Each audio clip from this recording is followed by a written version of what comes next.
Salam mənim əziz izləyicilərim.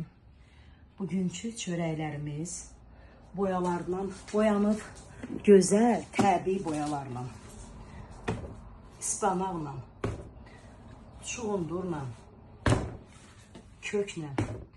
Bunların hamısının sokunu çəkib, yaxşı belə çörəklər pişirirəm.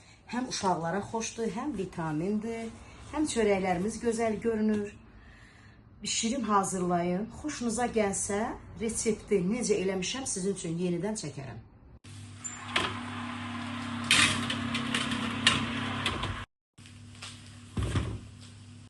Çörəyin gözəlliyinə bax, uzoruna bax. Tərələrin iyinə bax burada.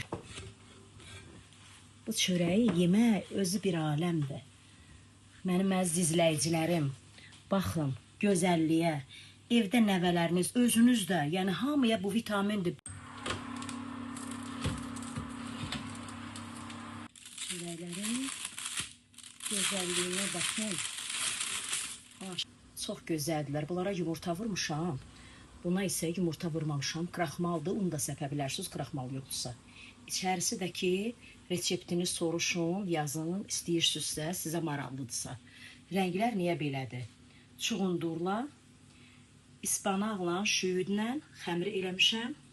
Bu da ki, sarı olduğu elə bilməyin sarı kökdür, markovkanın sokudur. Çox gözəl, xeyirli, vitaminli dostlar, yazın. Yəni, kəsirəm də sizin üçün görəsiniz.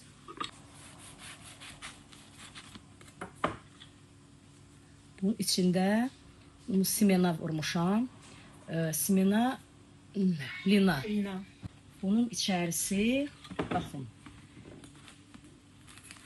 Qırmızıya oxşuyur, şəhraydı, ona görə çuğundurla lap qırmızı olmur. Baxın. Çörəyin içinə baxın, hələ çörəyin yumuşaqlığına baxın. Baxın, elə bilərsiniz, bərkdir çörək. Pambıq kimi çörəkdir. Bunu heç adamın ürəyi gəlmir kəsməyə. Buna baxın, bəh, bəh, bəh, bəh, bəh. Görün necə yumuşaqdır, görün necə gözəldir. Qoy əlimdən sındırım.